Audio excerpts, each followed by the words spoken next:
नमस्कार मित्र हो, welcome to my YouTube channel AVS व्लॉगच्या कोकणातील मंदिरे ह्या व्हिडिओ सिरीजमध्ये मी आपल्या सर्वांचं स्वागत करतोय. तर आज आपण आलोय पावसच्या सोमेश्वर मंदिरात.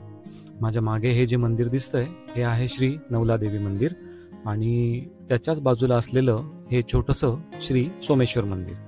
तर इथे माझ्या मागे जो मुख्य प्रवेशद्वार जो दिसतोय ना तो आहे श्री नवलादेवी मंदिराचा प्रवेशद्वार आणि त्याच्याच डाव्या बाजूला हा जो दिसतोय हा आहे श्री सोमेश्वर मंदिराचा प्रवेशद्वार.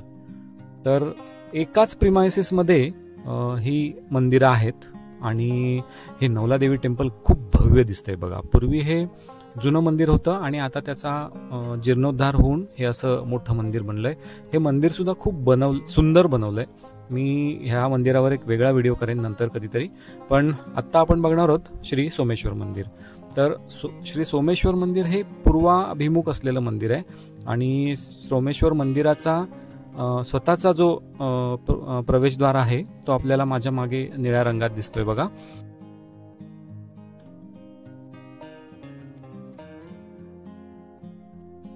हा आहे मंदिराचा मुख्य प्रवेशद्वार. प्रवेशद्वाराचं काम आपल्याला मुख्यतः जांभ्या दगडात झालेलं आढळत आहे. आता ह्याच्यावर नवीन रंग आलेत खरे, पण त्या रंगांनी ह्या बांधकामाचं जुनेपण लपवू शकलं नाही ते. तर इथे आपल्याला ही जी कमान दिसते ही ड्रिल आर्च टेक्निकद्वारे बनवलेलं ही कमान आहे आणि संपूर्ण हा भव्य प्रवेशद्वार जांभ्या दगडात बांधून काढलाय. तर आता आपण ह्या प्रवेशद्वाराच्या आतमध्ये जाऊया आणि आपल्याला समोरच दिसतेय ही उंच दीपमाळ सोमेश्वर मंदिराच्या प्रांगणातली दीपमाळ आहे आणि बाजूलाच आपल्याला इथे तुळशी वृंदावन सुद्धा दिसतंय.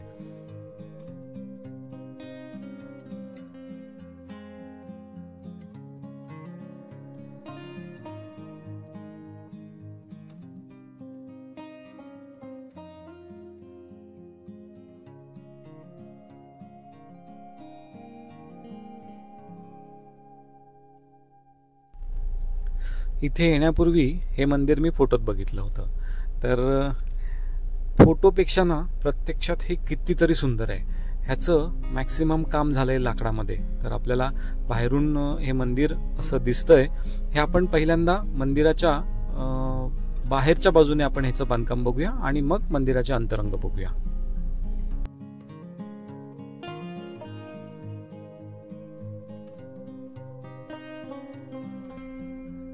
जी बाजू दिसते ही आहे मंदिराची दक्षिण बाजू. दक्षिणेकडून आपण मंदिराच्या मागच्या बाजूने मंदिराच्या पश्चिम दिशेकडे चालत असताना आपल्याला मंदिराच्या भिंतीवर कलाकुसर आपल्याला दिसते. दुपाकी छप्पर दिसते आणि त्या छपराला सिमेट्रिकल असं खालून केलेलं लाकडी कोरीव काम सुद्धा दिसतं. तर आता आपण पोहोचलोय मंदिराच्या पश्चिम दिशेला, म्हणजेच मंदिराच्या मागच्या बाजूला. तर हे जे आपल्याला दिसतंय ना हे लाकडी काम किती सुंदर आहे बघा. आणि त्याच्या आतमध्ये जर आपण बघितलं तर हे छताचे वासे सुद्धा किती सिमेट्रिकल आहेत. खूप सुंदर आहे हे सगळं. प्रत्यक्षात डोळ्यांनी बघण्याची मजा आहे ना ती फोटोमध्ये नाही एवढं खरं. मंदिराच्या उत्तर दिशेकडे आल्यानंतर आपल्याला हे थोडंसं एक्सटेन्शन जे बाहेर दिसतंय मुख्य मंदिराचंच एक्सटेन्शन आहे. तर त्याच्यामध्ये अशी जेव्हा स्ट्रक्चर आपण मंदिरांची बघतो त्यावेळी शक्यतो तिथे एखादं छोटंसं उपमंदिर असतं. तर मंदिराच्या उत्तरेकडचा हा प्रवेशद्वार आपल्याला दिसतोय आणि उत्तर दिशेकडून आपण पुढे सरकताना मंदिराच्या मुख्य प्रवेशद्वाराकडे म्हणजे सभामंडपाकडे जातोय आणि ती दिशा आहे पूर्व दिशा. तर हे खूप सुंदर मंदिर, अगदी छोटं नाहीये, बऱ्यापैकी मोठं आहे. बाजूला हे जे मोठं नवलादेवी टेम्पल दिसतंय ना त्या तुलनेत मात्र छोटं आहे, पण हे छोटं टुमदार मंदिर कितीतरी सुंदर आहे.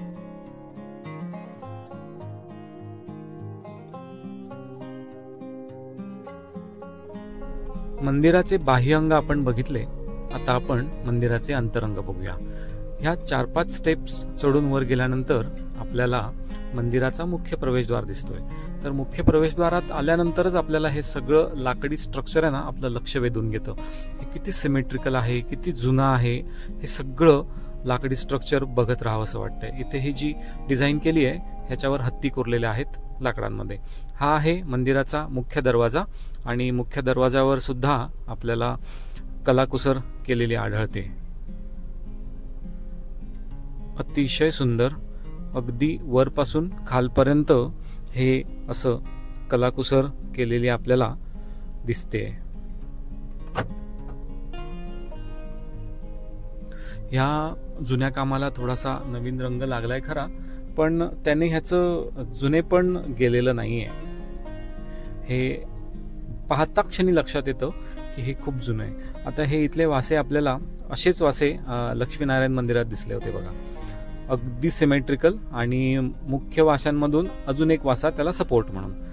तर आपण आता मंदिरात प्रवेश करतोय आणि हे छप्पर अतिशय सुंदर दिसतंय, कितीतरी सुंदर आहे.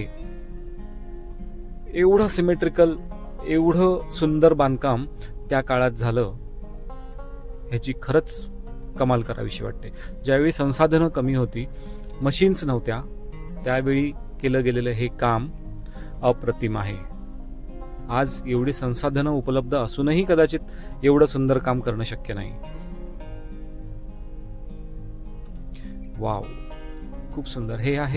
हा आहे मंदिराचा सभामंडप, आणि सभामंडपाचा आपण छत बघतोय. सभामंडपात आल्यानंतर ह्या सभामंडपातले खांब आणि त्या खांबांच्या वर असलेली भालं, ह्या सगळ्यांना केलेली जी कलाकुसर आहे ना, हे पटकन लक्ष वेधून घेतं. हे सगळं लाकडी स्ट्रक्चर आहे बघा, आणि त्याच्यावर हे क्लिष्ट काम किती सहजतेने पूर्ण केलेलं आहे बघा. ही अगदी बैठक व्यवस्था सुद्धा लाकडी आहे.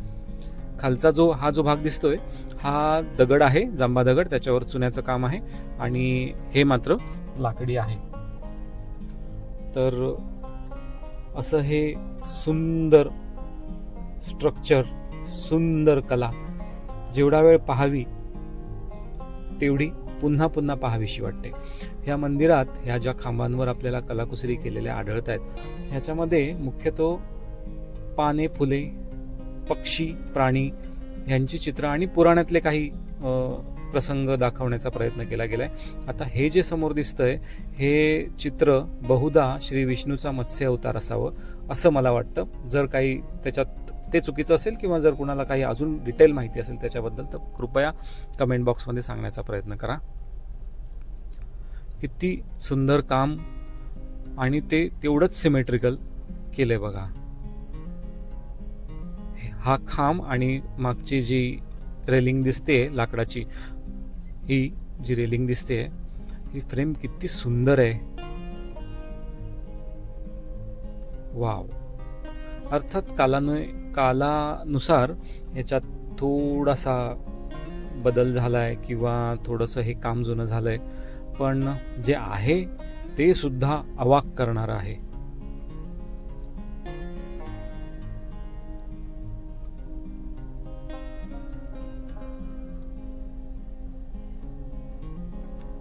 ह्या खांबापासून हे जे वरचं भाल दिसतंय ना, हे सलग अगदी ह्या खांबापर्यंत आहे, आणि ह्या सलग भालावर डिझाईन केलेली आहे. अशी मंदिरं फार कमी आहेत. कशळीचं लक्ष्मीनारायण मंदिर आणि त्याच्यानंतर हे पावसचं श्री सोमेश्वर मंदिर. तर ह्या दोन मंदिरांमध्ये मला ही एवढी सलग डिझाईन बघायला मिळाली, आणि ह्या प्रत्येक खांबावर डिझाईनचं कुठे रिपिटेशन दिसत नाहीये.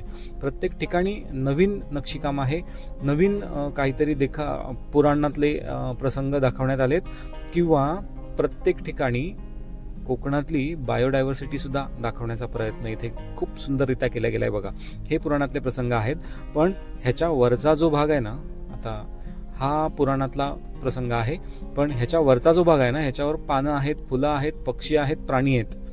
म्हणजे मंदिरात ह्या सगळ्या गोष्टी दाखवण्याची त्यावेळची जी लोकांचा जो दृष्टिकोन होता ना, त्याला खरंच दाद द्यावी लागेल. अतिशय बायोडायव्हर्सिटीला सर्वोच्च ठिकाणी ठेवून ही डिझाईन केली असं माझं तरी म्हणणं आहे याच्यावर. हे पुराणातले प्रसंग आहेत.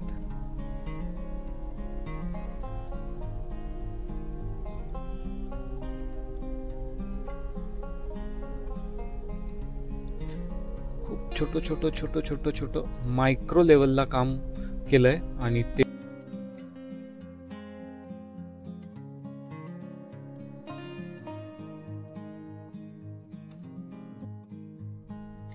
इथे सुद्धा आपल्याला ही डिझाईन अशीच कंटिन्यू झाल्यासारखी दिसते बघा, अगदी संपूर्ण या भालापर्यंत.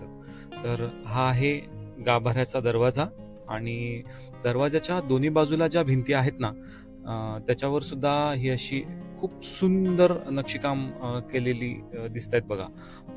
हे आता जे आपल्याला समोर दिसतंय ना, हे संपूर्ण काम लाकडाचं आहे. तर त्याच्यावर ही छोटी छोटी कलाकुसरीची कामं केलेली दिसत आहेत, ही खूप सुंदर आहेत. आणि ही अशी दरवाजाच्या दोन्ही बाजूला आहेत. ह्याच्यावर आता थोडंसं नवीन पेंट दिसतोय आपल्याला, पण तरी सुद्धा हे खूप छान दिसतंय. तर दरवाजाच्या दोन्ही बाजूला आपण बघू शकतो ही अशी डिझाईन आणि त्याच्या बाजूची ही रेलिंग. आणि हा आहे गाभाऱ्याचा दरवाजा. इथे आहे श्री नंदीची मूर्ती, आपल्याला जशी सगळ्या शिवमंदिरांमध्ये आढळते त्या प्रकारची ही आहे श्री नंदीची मूर्ती. तर इथे आपण बघू शकतो श्री नंदी विराजमान आहेत आणि ही मूर्ती दगडाची आहे. तर हा दरवाजा, आणि आता आपण ह्या दरवाजात आत जाऊन बघूया गाभारा कसा आहे. तत्पूर्वी ही गोष्ट बघा, इथे आपल्याला हे जे सिमेट्रिकल सभामंडपाचं छत दिसतंय ना, त्याच्यानंतर पुढे गाभाऱ्याचा भाग सुरू होतो. तर म्हणजे त्या दोघांमधला डिफरन्स दिसतोय बघा आपल्याला. तर इथून आपण आता गाभाऱ्यामध्ये एंटर करतोय आणि इथून समोर गेल्यानंतर आपल्याला समोर श्री सोमेश्वर विराजमान झालेले दिसत आहेत. हे आहे शिवपिंड आणि हा सगळा भाग म्हणजे जो बाहेर नक्षीकाम आहे ना, तो असाच कंटिन्यू झालाय पुढे सुद्धा. आणि हे आपल्याला खांब दिसत आहेत बघा. या खांबाचा खालचा भाग बहुधा दगडी असावा, पण वरचा जो भाग आहे हा लाकडी आहे. हे असं मी अंजनेश्वराच्या मंदिरात बघितलं होतं, मेडगावण्याच्या अंजनेश्वराच्या मंदिरात सुद्धा असाच होता. तर हा असा सगळा भाग म्हणजे हे जे आपल्याला सगळं दिसतंय ना, हे सगळं स्ट्रक्चर लाकडाचं आहे आणि खूप सुंदर नक्षीकाम केलेलं दिसतंय बघा. आणि ना, जरी ह्याच्यावर आता हे रंग लावलेत ना, तरी सुद्धा हे रंग सुद्धा खूप छान दिसत आहेत. हा आहे दुसरा खांब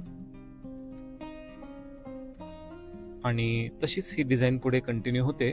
आणि आपल्याला हा जो दिसतोय हा आहे ह्या छताचा तिसरा खांब. तर हा खांब आणि मागे दिसणारं जे नक्षीकाम आहे हे किती सुंदर दिसतंय बघा. ही फ्रेम किती सुंदर आहे बघा. तर एक म्हणजे व्हेंटिलेशन आणि दुसरं म्हणजे आता ना ह्या मंदिरामध्ये मी जी डिझाईन बघतोय ना, सगळ्या डिझाईन मध्ये पानं, फुलं, वेली हे सुद्धा लाकूड आहे बघा. तर हे असे प्राणी आणि बऱ्याच ज्या गोष्टी निसर्गात आढळतात त्याच्या बाबतीत कोरीव काम केलं गेलेलं आहे. म्हणजे बायोडायव्हर्सिटीला इथे फार महत्व दिल्याचं आढळतं आपल्याला. कोकणातली जी बायोडायव्हर्सिटी आहे ना, ती इथे जशीच्या तशी दाखवलेली आहे. तर पुन्हा एकदा आपण बघूया. ही आहे शिवपिंड. शिवपिंडीवर आपल्याला जो जलाभिषेकासाठी असतो तो कलश दिसतोय आणि हा आहे मंदिराचा गाभारा. अतिशय सुंदर. हे वरचं छत सुद्धा ना लाकडानेच बंदिस्त केलं गेलेलं दिसतंय बघा. हे सगळं काम लाकडी आहे आणि हा आहे मंदिराच्या बाहेरचा भाग. तर मगाशी जे आपल्याला स्ट्रक्चर बाहेरून दिसलं ना मंदिराचं, थोडंसं उत्तर दिशेला एक्सटेंड झालेलं, त्या भागात आपण आता जातोय. ते कुठलं स्ट्रक्चर आहे म्हणजे ते नेमकं काय आहे ते आपण बघूया. इथे बाहेर आल्यानंतरच लगेचच आपल्याला ना डाव्या बाजूला एक छोटंसं गणपती मंदिर दिसतंय बघा. तर हे एक ह्या मंदिर कॉम्प्लेक्स मधलं एक उपमंदिर आहे आणि हे सगळं जे नक्षीकाम आहे ते मुख्य मंदिरापासून ह्या उपमंदिरात सुद्धा असंच कंटिन्यू झाल्यासारखं दिसतंय बघा. जसं मुख्य मंदिराचा सभामंडप होता त्याचप्रमाणे हा सभामंडप आहे. म्हणजे इथे सुद्धा खूप सुंदर नक्षीकाम केलं गेलंय आणि इथे आपण बघू शकतो हे जे नक्षीकाम दिसतंय ना, हे खूप बारीक बारीक बारीक डिटेल्स आपल्याला तुम्ही प्रत्यक्ष डोळ्यांनी बघाल तर ते जास्त चांगलं लक्षात येईल. आणि हे सुद्धा हा जो मंदिराचा उपमंदिराचा बाहेर एक्सटेंड झालेला जो भाग आहे हा सुद्धा बैठक व्यवस्थेसहित आहे. आणि इथलं छत सुद्धा हा उत्तरेकडे बाहेर पडणारा दरवाजा म्हणजे उत्तरेकडचा प्रवेशद्वार आणि हे छत जसं मुख्य सभा मंडपात होतं तसं इथे आहे बघा. किती सिमेट्रिकल आणि वर हे खूप सुंदर काम कलाकुसरीचं काम केलेलं फुल सुद्धा आपल्याला दिसतंय लाकडात. हे मंदिर जर तुम्हाला डिटेल बघायचं असेल ना तर ह्या मंदिराला नक्की भेट द्या. आपल्या व्हिडिओला वेळेच्या मर्यादा आहेत, त्यामुळे मंदिर खूप डिटेल दाखवणं तितकंसं इथे शक्य होत नाही. पण हे जर मंदिर डिटेल दाखवायचं, एकदम डिटेलमध्ये दाखवायचं झालं ना यातली कलाकुसर, तर हा व्हिडिओ किमान 1.5 तासाचा होईल. तर इथे नक्की व्हिजिट करा. जसं तुम्ही स्वामी स्वरूपानंदांच्या मठाला व्हिजिट करता ना त्याप्रमाणे अगदी 5 मिनिटावर, मुख्य रस्त्यापासून सुद्धा अगदी 2 मिनिटावर असलेलं हे मंदिर आहे. तर इथे नक्की व्हिजिट करा.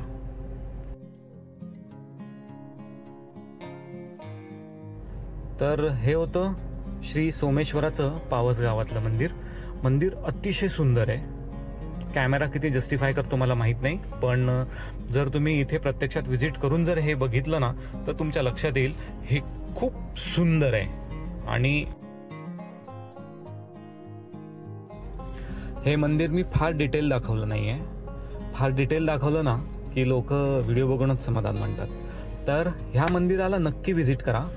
आणि हे जे स्ट्रक्चर आहे हे प्रत्यक्ष डोळ्यांनी बघा. हे खूप सुंदर आहे, खूप सुंदर आहे.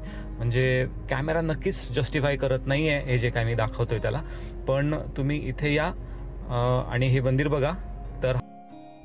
तर पुन्हा भेटू AVS व्लॉगच्या कोकणातील मंदिरे ह्या व्हिडिओ सिरीजमध्ये. तोपर्यंत बाय बाय.